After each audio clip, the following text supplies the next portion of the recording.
So at the moment there is too much noise and everyone's saying what they think about what happens, what's going to happen, and a lot of people are talking past each other. And there are thousands of discussions being had simultaneously because of one thing that's at the core of this: uncertainty. Right, so I think that the best thing to do with this segment is to give a sort of timeline or describe some of the major events and some of the weird, I'd say, reactions to them. Not all of them look good. Some of them do, not all of them do good, but I have to show you both. And I'm sure that there will be some comments, but I'm sure that we are going to come back to this conversation again. Right, so let's start with what happened. Now, on the 2nd of April, Trump announced the Liberation Day tariffs. We have here a really good article by Center for Strategic and International Studies. It doesn't scroll down for some reason. Right, they are having some really good graphs here, talking about reciprocal tariffs. Graphs that aren't loading. But I can tell you what they said basically that, right, so let's go here. They have the prelude to the Liberation Day, the road to April 2, 2025. It didn't just happen out of nowhere. They're talking primarily about tariffs between the US and China and Mexico and Canada. And here we go to the April 2 announcement. Right, so as they say that we had a universal 10% tariff to apply to virtually all US imports beginning on April 5. And second, beginning April 9, the administration will impose country-specific reciprocal tariffs targeted at 57 named countries with rates reaching as high as 50%. And here they have a really good graph about the reciprocal tariff by trade deficit.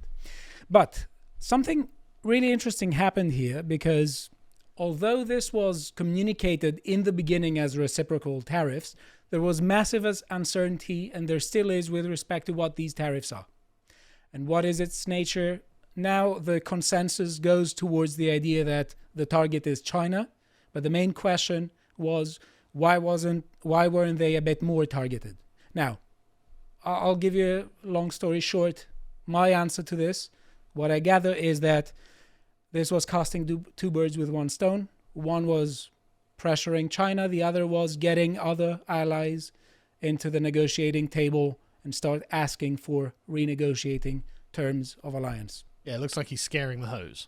Yes. Right. We had several interesting ramifications though, because markets don't respond well to uncertainty. And I know that several people right now on the right have started developing an allergy to markets. That's a particularly interesting development. I'm one of those, if it helps. I kind of hate markets. You hate markets? No, I love markets. I don't understand them, don't like them. Okay. I've heard some people say the same about women, but on to our What are you suggesting about Carl there? Well, I'm married, so yeah. Oh, yeah. No. Understand them, don't like. That wasn't what I meant. Right. So we have Benny Johnson, who reacted to the first news of market going down, and he starts with this wonderful video that could someone play, please? This mouse works. How about that? Thank you. This one was turned off. Right, let's see Benny Johnson here. Losing money costs you nothing. What? This is just the reality of life. You're gonna, like, were you young and dumb? How much money did you lose? Everyone loses money. Everyone loses money. It costs you nothing. In fact, it builds quite a bit of character. In fact, you learn a lot of lessons, actually, by losing money. Losing your character costs you everything. Losing your country costs you everything. There are things you can't get back. The government can print more money, and it will. Sadly, that's just the reality. Right. I'm not so certain that this addresses the American working class. I'm sorry, but I have to be honest. I don't think that losing money is losing ones and zeros. I mean, losing money cost me however much I lost, but yes. I think he's making a fair point about, it would be better to lose some money than lose your country. Yeah, or character, as you were talking about. I don't even dislike Benny. He seems like a nice enough guy, but that's cope. Yeah, that spiel he just gave there was cope. I absolutely agree with you that losing money is better than losing your country and losing character. But the question is whether we are at the moment where this is the dilemma we are faced with, or whether this is a tiny bit dramatic. Right, so we have here Jack Posobiec saying, my own retirement account is down too. I don't care. The golden age is on the other side. This is April 7. I think that's base. I agree with that. A bit. That's why I voted for bit Brexit. more. I don't care if I'm going to lose money. All in. A bit more optimistic. That's a fair assessment, but at the same time, it's very, very easy to say, I've lost a load of money, I don't care, when you already had a load of money to begin with. Sure. At least he does acknowledge that money isn't just digital ones and zeros that cost you nothing. Yeah. Right, then we have a question that happened. Why was Russia exempted from the tariffs? Now, I think that to a certain extent, the answer was a case of a tiny bit of economic, not exactly illiteracy, but a kind of, throwing the ball out of the park. Because hasn't America massively sanctioned Russia already? Yes, and the Trump economic advisor Kevin Hassett says that we are in the midst of a negotiation. But the point I want to make is that if you tariff the entire world, and the entire world trades with Russia, whether to a lesser extent now due to the war or not, doesn't matter, but they do trade, you're actually harming them as well. Oh. It has secondary consequences and secondary and third order consequences. So I can see how this could seem as taking Russia out of the picture, but it doesn't entirely take Russia out of the picture. Okay.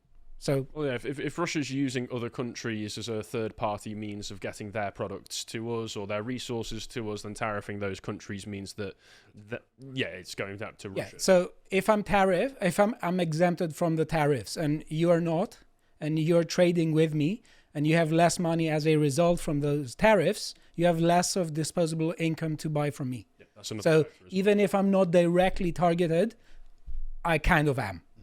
Right, so we have here the April 7 beginning of the markets in Hong Kong, Taiwan, and also Europe.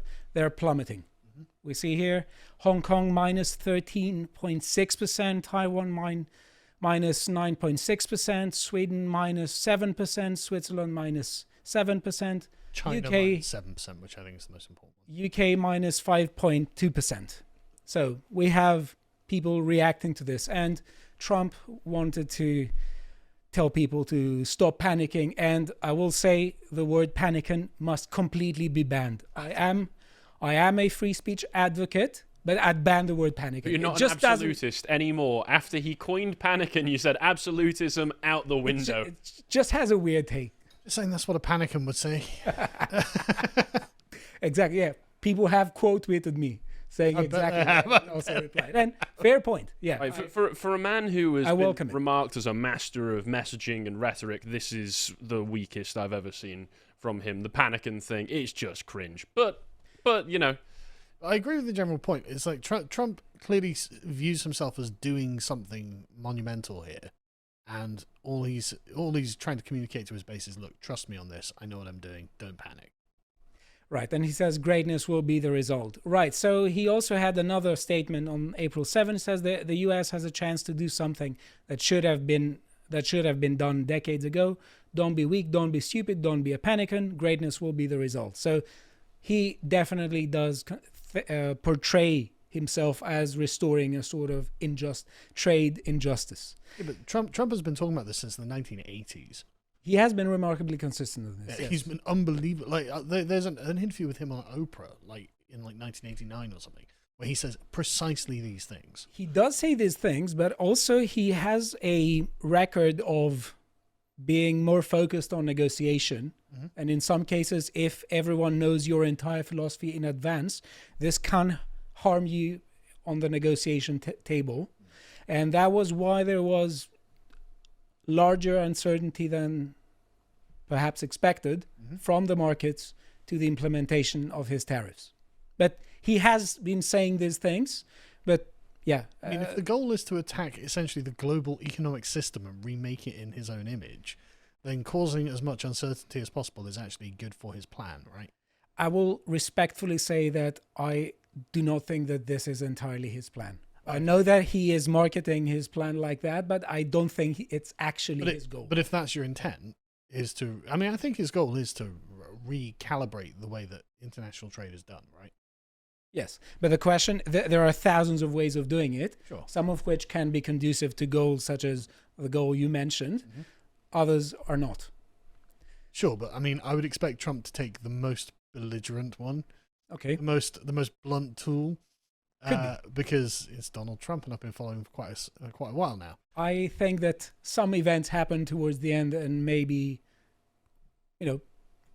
we should bear them in mind. I guess we'll find out. Right. So we have here Representative Lauren Boebert, who says, "I trust the Trump process. Do not be a panican. Be strong, courageous." And lots of people started playing into that panican rhetoric. Right. So what happened was China retaliated with 34% tariffs. Then Trump says that I'm going to put additional tariffs on them from 8%. And he also said that they're a bit disrespectful to global trade. And he also threatened to bring the total tariff level on Chinese goods up to 104%. Right. Just one thing to say, I think the trade deficit between the US and China is somewhere around $270 billion per year. So it's a significant number. Let's bear that in mind in perspective. Right. So on Monday, markets were plummeting, but at some point something happened and they started spiking. Yep. Now, what was this? There was a rumor that a lot of accounts started circulating, both from the Democrat side and the Republican side, saying that Trump was considering a 90-day pause in tariffs for all countries except China.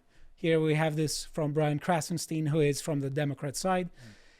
He says, looks like Trump may have realized that this mess is terrible for the economy, that the uncertainty will still hurt us although. I just want to say, this is a tremendous power move from Trump. Right? Look, the entire world is now hanging on rumors of what he may or may not have said.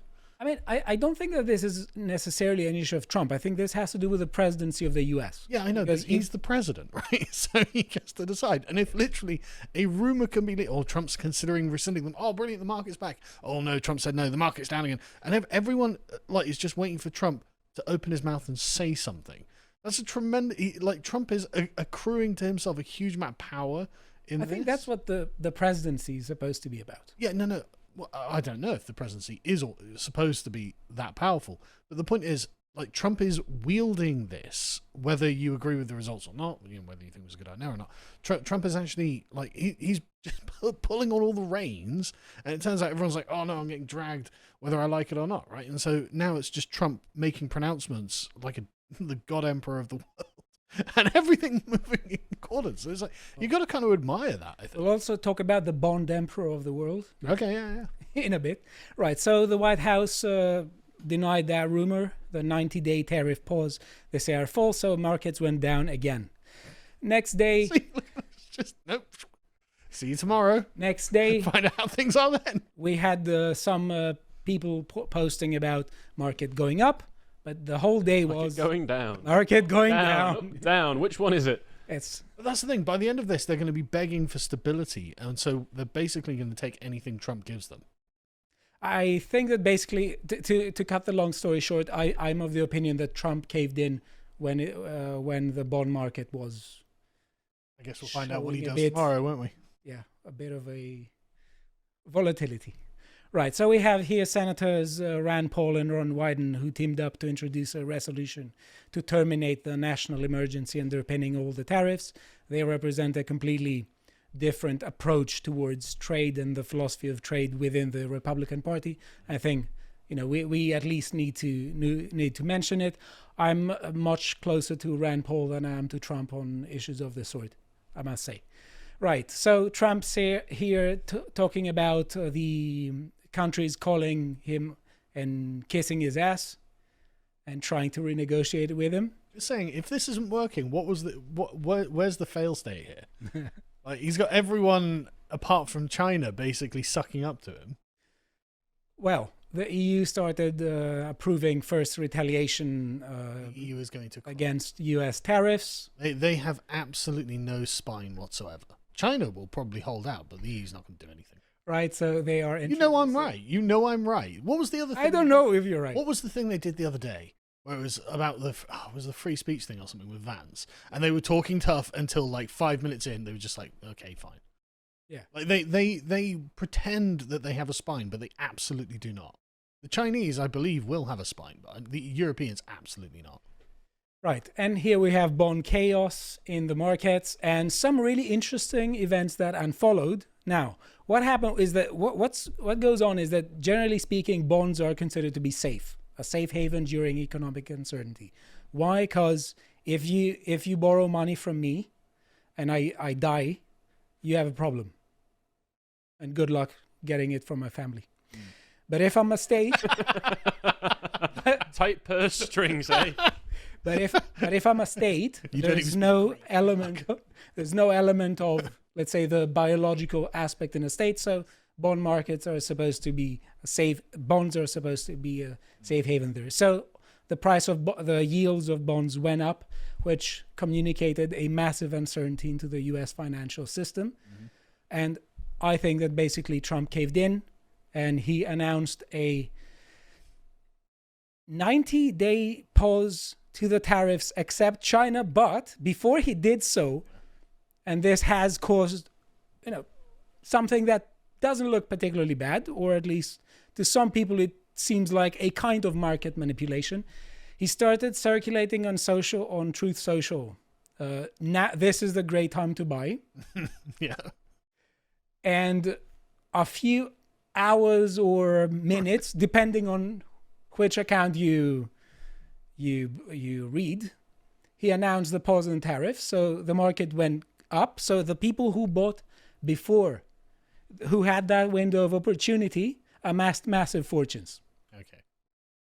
So some people say that this is not a good look at all. And so Trump's doing in public what Nancy Pelosi does in private. Still not a good look. At least from my perspective. I know, I should have bought. Right. So Trump here says, based on the lack of respect that China has shown to the world's market, he's raising the tariff charge to China by the US to 125%, but he authorizes a 90-day pause and a substantially lowered reciprocal tariff during this period of 10%, also effective immediately. Thank you for your attention on the matter. So this to me looks like divide and rule, right? This looks very much like he's isolating China. Because I'm no expert on this, but what it looks like he's done is that he's essentially just carpet bombed everyone to make everyone pay attention at the beginning. So look, I'm about to screw everyone, so pay attention. And then this caused the markets to go crazy. And then a bunch of people come to Trump saying, look, Trump, actually, we'd like to work with you. We'd like to be good friends. Please, can you not browbeat us and destroy our economy? He's like, oh, okay, maybe I'll have another day pause. Ah, no, that was fake, actually. It's all back on. Ah, no, actually, it's just 125% on China. And so the Chinese, where are their allies? Who's gone to China? Who's gone begging to China for a good deal or whatever? No one, right? They're all going to Donald Trump. Everyone's hanging on Trump's word, and now China is just going to be sat there with a 125% tariff, and everyone else is going, thank God it's not us, right? Honestly, it feels kind of like the sort of thing that Louis XIV would have done with the aristocrats at the Palace of Versailles, where he's just like, I'm going to single that one guy out, absolutely hammer him, and the rest of them be like, thank God it's not me. But all of the power then is centered in Trump's decision making, and he can just do it via Truth Social or whatever, and just change everything so quickly. Put the liberal class into a complete tizzy because they have no idea what tomorrow brings, and it looks like Trump's been very great mannish about this. So my question here is, if all this is economic nationalism, number one, why does he pause the tariffs? Why doesn't he pursue it? Yeah, but you don't know that tomorrow he'll just put them back on. He could be, but the question is, there are some people. Allies. He's gaining allies with this, right? What he's doing, doing, think so. Of course he is. What he's doing is showing the countries that really know that they are dependent on America, but pretended the fiction that no, we're independent, we're sovereign countries, we're not economically dependent on America. We'll stand up for ourselves. Trump has just called their bluff, right? And they all went begging to him, no, actually, please don't put the tariffs on. It's like, okay, fine. I won't put that on for at least 90 days, which is not exactly a permanent guarantee, especially the way that Trump makes decisions. But bam, 125% on China, because it's not a secret that Trump has had it in for China since before he even ran for president, right? Trump has been saying about China forever. And so now what he's got is all of these people begging him for good deals, which he's granting them because, of course, the clemency of the God Emperor Trump, whereas China is getting absolutely made an example of. Am I wrong? But the issue is that if he's granting it at the expense of his people, that's a question that some economic nationalists maybe are asking. Absolutely. This will Whether certain him things will not cost going forward with the tariffs actually harm the working class, according to that would be benefited according to the pro-tariff. I suspect wing in the of short MAGA. term this will be the case, but it's the same with my opinion on Brexit. Yeah, I'll take the hit, and I think we should take the hit. You know? Right. So next we have the self-congratulation phase. Benny Johnson is happy that What happened to our character, bro? lots of digital ones and zeros are increasing. Panicans right now crying. And so for things like that, what that appears to me is Benny is just he's a MAGA talking head. He's like, he, like many people, doesn't really understand or see the bigger picture of what's going on as it's happening. So he's just adjusting to cheerlead at whatever is going on at any particular time. he's kind of following the same pattern as, you know, that defiant I Brooklyn Dad remember defiant guy. Yeah. It's kind of like that. No matter what they do, it's the best thing ever. And anything the party has done, whether it's contradictory to yesterday, whether or not I completely understand what's happening, good work, guys. 2 thumbs up. And Andreas here does. This meme is true. A lot of people who don't really understand what Trump's doing are just like, yeah, no, this is a good deal because Trump did it. It's like, yeah, okay, fine, you know. But what do you expect of the mass of people, you know? here we have also Stephen Miller from the White House, who is saying you have been watching the greatest economic master strategy from an American president in history. So I think that there are 2 ways of viewing it. One is this way, and the one that tries to portray Trump as the economic mastermind and also negotiation mastermind.